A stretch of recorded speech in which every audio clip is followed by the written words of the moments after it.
Muy buenos días, amigos.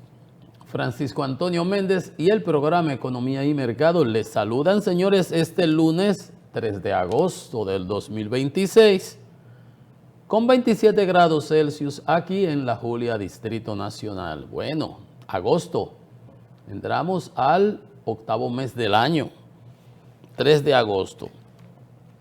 Y entramos podemos decir que hasta con buen pie, porque los lunes ustedes saben que empiezan con buen pie, porque Donald Trump los viernes da de reculiao, como decía un amigo mío, retrocede y echa para atrás de sus amenazas y de todas sus cosas, y evidentemente eso impacta a los mercados que se habían encampanado, se habían vuelto a subir, el precio del petróleo picándole allá a los 100 en el Brent. Y entonces de nuevo empezó a bajar después de esas amenazas que iba a acabar, que iba a tronar, que le iba a acabar. Bueno, entonces da esas declaraciones de siempre de que a él le piden, le ruegan, se le arrodillan, y los iraníes le responden diciéndole, desmintiendo todo ese tipo de cosas. Pero ya estamos acostumbrados, es los lunes. ¿Los lunes por qué? Se lo he dicho aquí antes, ¿no? Es que los lunes abren los mercados. Los mercados en Asia, y él toma esa previsión desde antes, y recuerden, él lo da como los sábados por ahí, o los viernes, ¿no? Bueno, que me pidieron los sauditas, que me pidieron los pakistanes, que los iraníes andan rogándome, llamándome, los iraníes tirándole bombas a los barcos,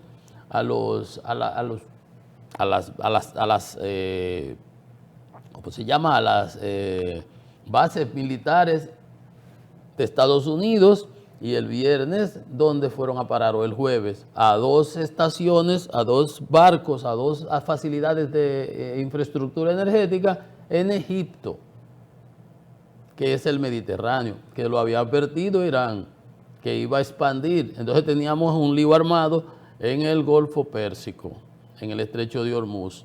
Los Houthis con el bloqueo a los barcos sauditas a través del Estrecho de Bab el-Mandeb, aquí en el Mar Rojo, para la salida al Índico y poder llegar al Asia. Solamente podían ir por atrás para el Mediterráneo, cruzando por el Canal de Suez, en Egipto, y entonces en Egipto le explotan un floating storage de LNG, de gas natural, un almacenamiento flotante.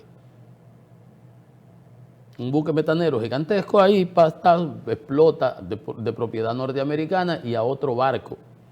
Entonces, nada de eso es casual. Los sauditas atacan efectivos, milicias en Irak. O sea, miren ustedes, todo el Oriente Medio encendido, prendido como un fogón. Entonces, las reservas de petróleo agotándose, el combustible a $4 y pico de nuevo en Estados Unidos, y los mercados en picada cayendo. Obviamente, el hombre tiene que salir a grupas, echando para atrás, siempre diciendo que es que les rogaron, que le pidieron, que se les hincaron. Nada de eso ya se le cree. Es los mercados. A cómo subió la tasa de referencia del bono de 10 años, el Treasury Bill, 4,69, repuntó. Yo le decía, estas son las cosas que lo hacen a él. Cuando Trump entró el 20 de enero del 24, que ganó las elecciones, yo les dije, lo único que podrá detener a este caballo desbocado cuando él empieza con sus cosas es la economía. ¿Se recuerdan? Yo le dije eso aquí en este programa. Y cuando él aplicó el 25 de abril su Liberation Day, que le metió tarifa a todo el mundo, al otro día se le desplomaron el precio de los bonos del Tesoro. Cuando el precio cae, porque la gente no quiere tenerlo a la tasa que se le está pagando, porque vienen nuevos y la tasa sube.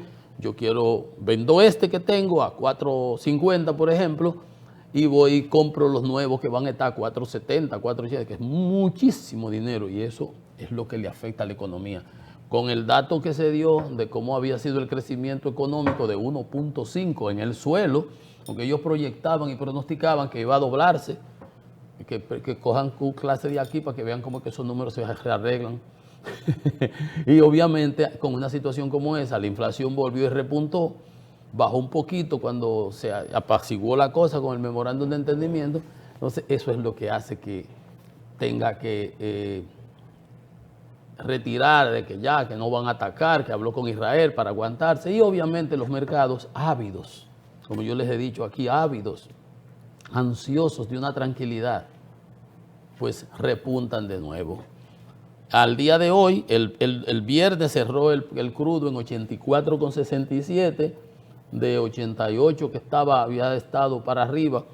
Eso es el West Texas Intermediate, y ahora en tiempo real lo tenemos una caída de 7%. Aparte de los 5 y 2 y 3 que cayeron, y en los mercados, ahorita les doy más datos, pero para que sepan, ahora mismo está el crudo en 78,74. Ha caído casi $6, 6,97% el precio. Por Trump haber suspendido los ataques, y obviamente los ataques que iban a ser repostados por los iraníes. Y ahorita entramos en esos detalles, pero fíjense ustedes cómo es que yo les he venido diciendo cómo se manipulan los mercados para los lunes, y evidentemente no tiene de otra, es empantanado totalmente, bombas van y bombas vienen que no le dan absolutamente ningún leverage, ninguna ventaja. Ya es como yo le dije en términos económicos, que se lo utilicé en términos de los bombardeos. Lo que está teniendo es un rendimiento marginal decreciente. Por más bombas que tiran, va a destruir las facilidades energéticas.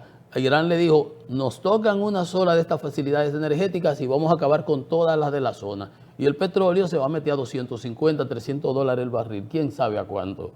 Y obviamente Estados Unidos sería la hecatombe para el presidente Trump, que está en el suelo en términos de popularidad, con la guerra, con la inflación, con los precios, con el desempleo, con el crecimiento económico, en todo, en todas las renglones, está por el agua, en el suelo. No, evidentemente, por eso se echa para atrás todo esto. Y el resto es bla, bla, bla, y opiniones, y que yo manejo Venezuela, y que el secretario de Energía es el administrador de Venezuela, y publica que Venezuela es el Estado 51, porque están sacando 150,000 barriles más de por ahí, de Chevron. Todo eso es bobería. Esos son peanuts. Menudito. La situación la tiene, y si no corrige a tiempo, y no sé si ya habrá tiempo. Estamos en agosto, fíjense que hoy abrimos el 8º mes, agosto, septiembre, octubre y noviembre, pero noviembre 4. Estamos a 60 días, prácticamente 59 días, por ahí la cosa, o 61 días, para las elecciones del 4 de noviembre, que ahí sería una situación verdaderamente complicada para un gobierno que se ha manejado. La guerra la ha hecho sin consultar al Congreso, los impuestos lo ha puesto sin consultar al Congreso, el Constitucional, el Tribunal se lo tira por el suelo, tiene que empezar a devolver 166,000 millones de dólares, ya llevaba 88,000 los otros días, y dice que Estados Unidos se está enriqueciendo y que están viniendo la empresa. Embuste, nada de eso es verdad. Ni iba a ser cierto, y se lo dijeron todos los economistas laureados, novatos como yo, especializados como todos los que opinan en el mundo, porque no hay magia en esto. Y tú oyes las declaraciones y inventando y diciendo boberías que no se corresponden con la realidad, y los números son obtusos y hablan. Y cuando ese bono del Tesoro, 10 años, se le disparó a 4.69, echan para atrás huyendo, como lo hicieron la otra vez. Porque no hay magia aquí, todo se paga en este almuerzo. Aquí no hay almuerzo gratis. Entonces tenemos que, bueno, mírenlo ustedes, los mercados como han respirado, 78,83 el crudo. Eso es excelente, qué bueno que está así la cosa. Bueno, entonces, ¿qué más tenemos? Déjenme ver lo nuestro. Hay más informaciones, ahorita les voy a seguir hablando de ellas. En el caso de de Rusia y Ucrania. Habla Marco Rubio de que se está tratando de ver cómo se vuelven a las negociaciones. Rusia está acusando a Ucrania de actos terroristas porque Ucrania le está haciendo lo mismo que ellos le han venido haciendo por 4 años, a diferencia de que Ucrania no bombardea objetivos civiles, sino militares o de uso dual. Y le está bombardeando, ya lleva como 14 warehouses, que son almacenes gigantescos, pero gigantescos, de Wildberries, que es la equivalente, digamos, a Amazon, allá en Rusia, que la usa el sistema para distribuir logística. Y esa logística le llega a los militares, a las fuerzas allá en el frente. Y los efectivos, hasta ellos tenían un capítulo donde había que podían comprar todos los kits militares, todas las cosas, chaleco, antibala, aquello que, uniforme, todo el habituallamiento, y evidentemente eso lo convierte en un objetivo de guerra, así como las facilidades energéticas. Hablaba que del 1 de julio a la fecha iban 177 facilidades energéticas atacadas en Crimea. Prácticamente no tienen electricidad, ni agua, ni luz, ni agua, ni combustible, porque todos los barcos en el mar de Azov, el mar interno, 177 navíos entre cargueros, remolcadores, tanqueros, metaneros, de gas licuado también, todos. No hay un barco que pueda llegar, los ferries también. Y aquí en el Mar Negro, como llevaban 221 navíos atacados, que hasta atacaron uno de Irán y después se pusieron de acuerdo, que no era pero que siempre, porque Irán le suplió los misiles y los Shahed a Rusia. Entonces ahora Rusia dice que Ucrania está actos terroristas, lo mismo que ellos le han venido haciendo por 4 años, ahora Ucrania se lo puede reciprocarle el favor, y andan al grito. Pero a diferencia de Rusia, Ucrania ataca infraestructura energética, militares y logística, centros de comando, almacenamiento de municiones, de armas, de combustible, railroads, cruces de rieles, de trenes importantes, todas esas cosas. O sea, unas operaciones estratégicas y operacionales, valga la redundancia, no necesariamente táctica en el frente de batalla, sino en la logística. Y los ingenieros industriales saben de qué se trata la logística fundamentalmente. Para ejemplo, solamente un botón. En la Segunda Guerra Mundial, el general Rommel, el zorro del desierto, una leyenda alemana, en el ataque a Alamein, en el desierto ahí de Egipto, ahí en todo ese sitio, Marruecos, todo eso, esas cosas por ahí, se extendió de tal manera que después no había capacidad de llevarle la logística de combustible a los tanques. Y eso fue una de las razones por las que perdió esa batalla famosísima, que hay películas hechas además por ellos. Bueno, entonces eso está sucediendo allá, en ese otro frente de batalla, y para fines de lo nuestro es esto, el petróleo, que está ahora mismo por debajo de los $80, ha caído alrededor de 7% con relación a lo del viernes, que cerró en 84, con un gran respiro, una buena caída. Entonces, eso es en términos militares lo que ha sucedido, el impacto. Ese no tiene mucho ya para nosotros, porque ya esa es una guerra que ya la hemos asumido. Es la del Golfo Pérsico, la que nos impacta a nosotros y al mundo entero. Lo otro fue lo sucedido el viernes, el jueves, el sábado. No, jueves por ahí, porque lo comentamos aquí el viernes. Lo de Ceuta y Melilla allá en España. En la frontera con Marruecos, en la parte del norte del África, que son comunidades autónomas españolas que fueron avalanchas de marroquíes, porque había habido una sentencia que decía como que los iban a darle la nacionalidad y a la ciudadanía y un sinnúmero de cosas, y eso hizo una avalancha y un desastre que obviamente la comunidad europea reaccionó, Finlandia, Irlanda, Italia cerró la frontera Schengen, con Francia puso restricciones porque no iban a permitir que se metiera toda esa gente para allá. Y si España lo estaba dejando entrar, no estaba cumpliendo con sus responsabilidades de la frontera Schengen y de hacer ese control. Tuvieron que mandar efectivos, eso ha sido un desastre. Los han repagilado, como dirían aquí, de nuevo para atrás.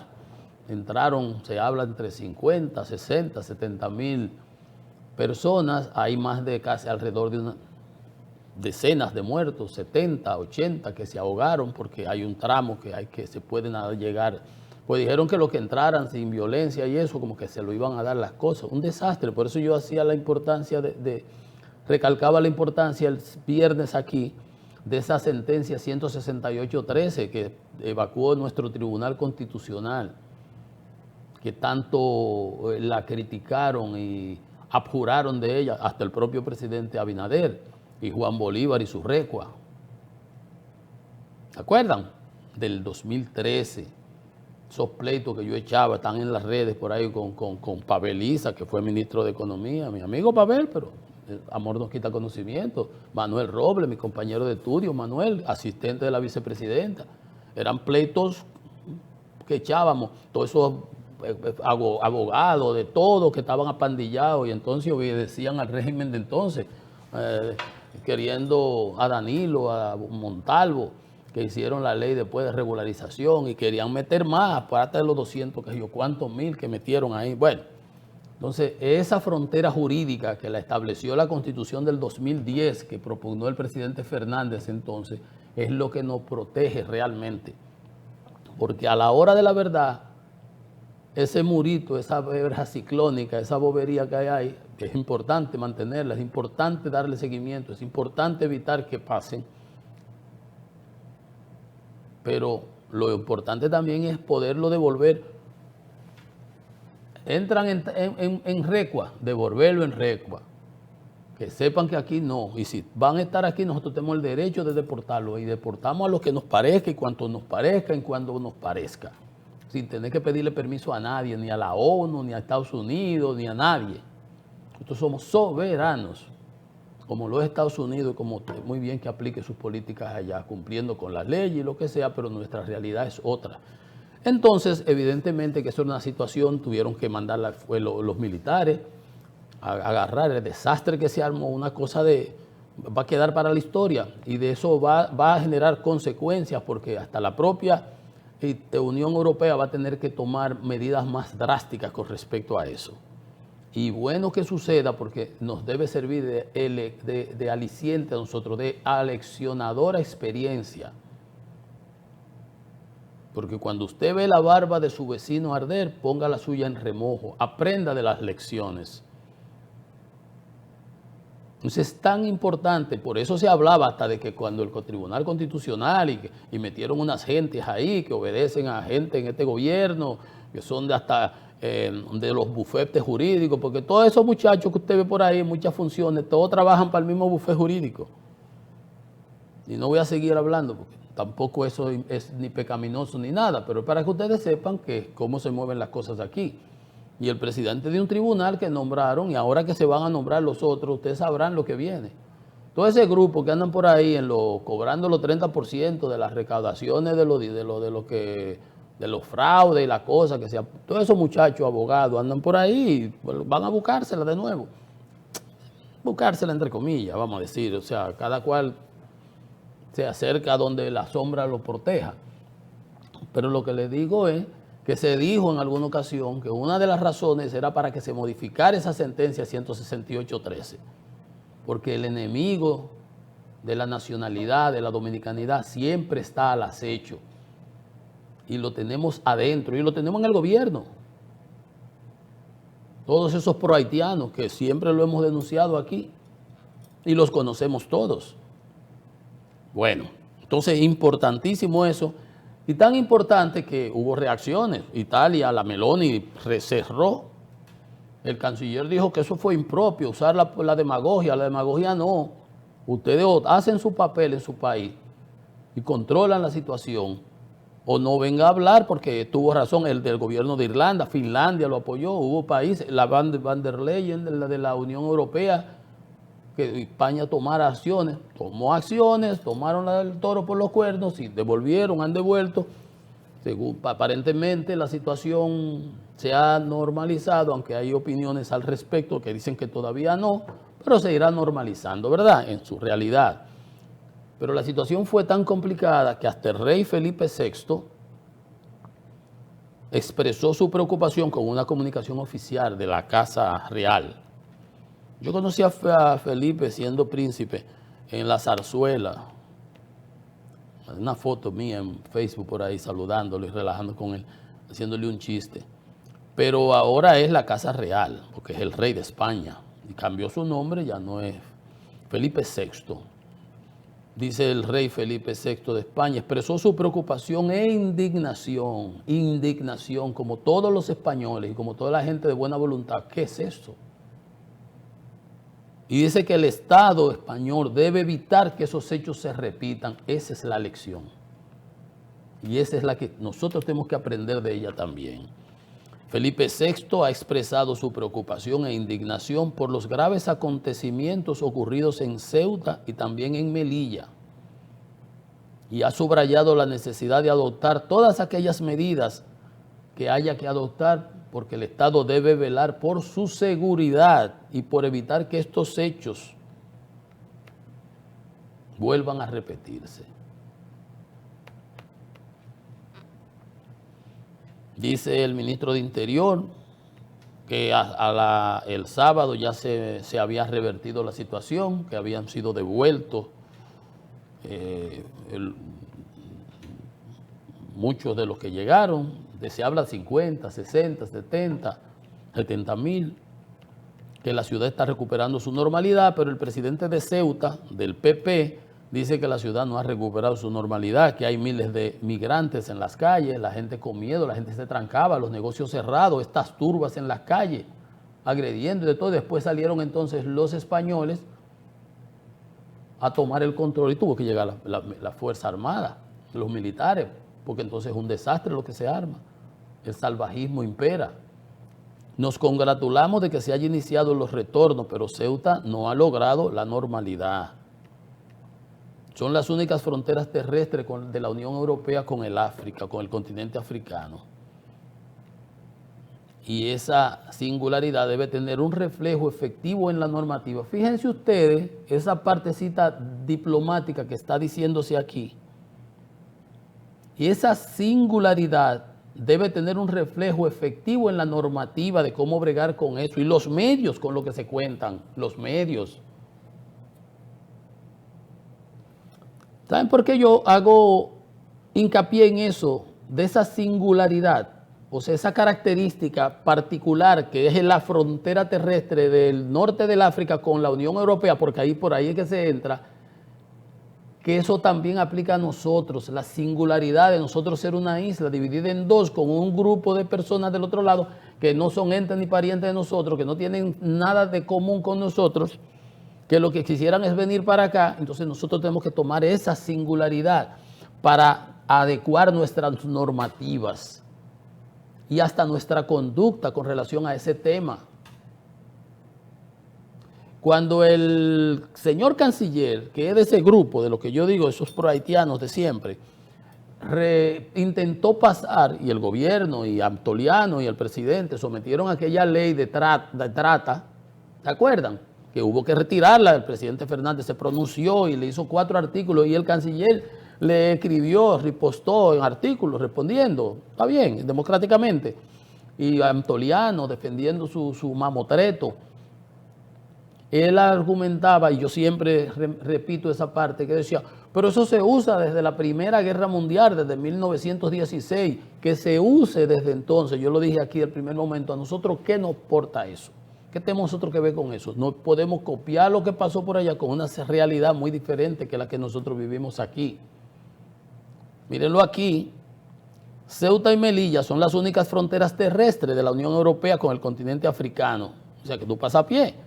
Y esa singularidad debe tener un reflejo efectivo en la normativa Pasa que eso queda en el lado de Gibraltar, del otro lado, pero como pertenece a Europa, a España, como pertenece a España, pertenece a Europa.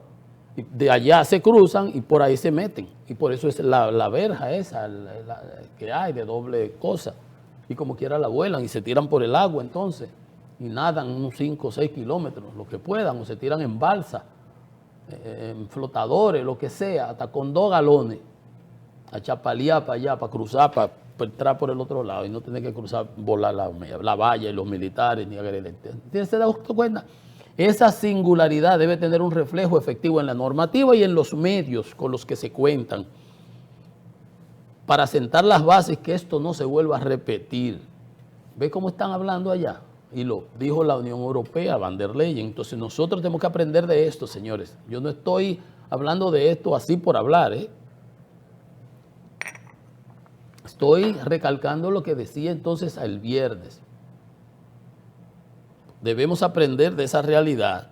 Y qué bueno que, por ejemplo, el presidente Fernández estuvo en el fin de semana en la línea noroeste. No sé si fue por casualidad, por agenda o planificación, pero estuvo en Dajabón, estuvo en Mao, etcétera, etcétera. Y se refirió en cierto modo a algo que tiene que ver de alguna manera con lo que estamos hablando. Dice Leonel Fernández, denuncia el caos en el mercado de Dajabón. Esto no parece un lugar de República Dominicana. ¿Se dan cuenta? Hay un refrán que dice, hay gente que no se le puede dar un dedo porque te cogen la mano. Mire aquí un ejemplo. Así es que se empieza. ¿Qué le decía yo? Aquí entran por Melilla, la de Melilla nosotros, de Pedernales, se cuelan por ahí, pero van a parar a Punta Cana, a Bávaro, allá a Friusa. No se quedan aquí, trabajan, muchos trabajan, y verdad, y los que puedan para trabajar y lo que se necesiten controlado y regularizado, todo eso está muy bien. Pero es allá que van a parar, al otro extremo, para no se quedan aquí, es para allá y para allá y para allá. Y cuando venga a ver, no hay manera de controlar eso. Leonel Fernández denuncia caos en el mercado de Dajabón. No parece un lugar de República Dominicana. No se puede permitir que del lado dominicano haya una haitianización de la comercialización. Un mercado haitiano hay, una cosa de esa a lo loco, a que agarre mi bon. Dijo Leonel, que estaba ahí en Dajabón, esto es un verdadero desorden, un caos total. A los haitianos que hasta defecan en las calles y hacen todas sus cosas. Esto es un verdadero desorden, un caos total, eso no puede seguir así. Yo diría que le falta higiene. Claro que le falta higiene, presidente. Yo estaba en Santiago Rodríguez, en Dajabón. No podemos permitir que del lado dominicano haya una haitianización, porque eso es un retroceso enorme, enorme. Eso no parece República Dominicana. Esto parece un pedazo de Haití en República Dominicana. ¿Usted ve? Le dan un dedo, se cogen la mano. Cogen el mercado, después cogen el parque. Riverón anda quejándose a cada rato y sacando a los haitianos. Y aquí aparecen organizaciones de migración que no pueden los niños, pero si mandan los niños especialmente para eso, para que entonces no lo puedan devolver. Ajá, no nos vamos a quedar de brazos cruzados. Entonces, para que ustedes vean la hipocresía y la gente que le hace un trabajo consciente o inconscientemente a la antidominicanidad, para llamarlo de alguna manera. Consciente o inconscientemente. Hay quienes lo hacen conscientemente, hay quienes lo hacen por ser gregario o por ser complaciente con gente con la que son afines. Entonces, pero la nación está primero. Y dijo Leonel Fernández que en un próximo gobierno suyo va a ejecutar un plan integral para reorganizar al mercado fronterizo. Andaba con gente de planificación y eso. Dijo que se realizaron levantamientos audiovisuales del área con drones para que arquitectos y especialistas elaboren un proyecto de transformación de los mercados fronterizos. Es una buena solución. Eso es una buena medida. Eso está muy bien. Que hay que modernizar los controles fronterizos. La República Dominicana no puede permitir la haitianización de la comercialización en su territorio. Corresponde al Estado ejercer un mayor control sobre la frontera.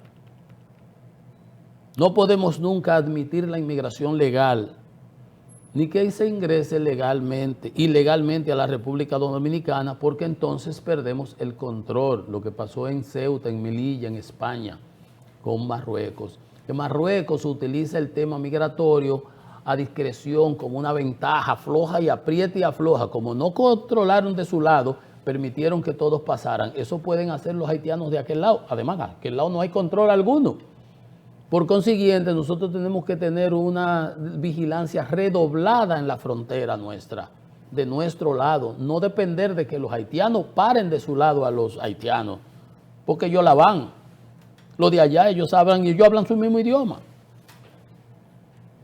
Nosotros no podemos permitir depender de que sea de parte de ellos el control, no.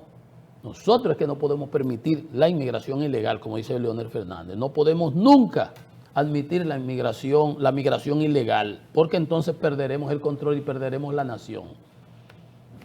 Tenemos todo el derecho soberano para deportar a todo aquel que se encuentre ilegal en nuestro territorio. Eso es a Human Rights, a la ACNUR, a la Organización de la Migración, a los pro-haitianos aquí de la pandilla esa de los que yo siempre les menciono. Entonces es importante que haya sucedido eso allá.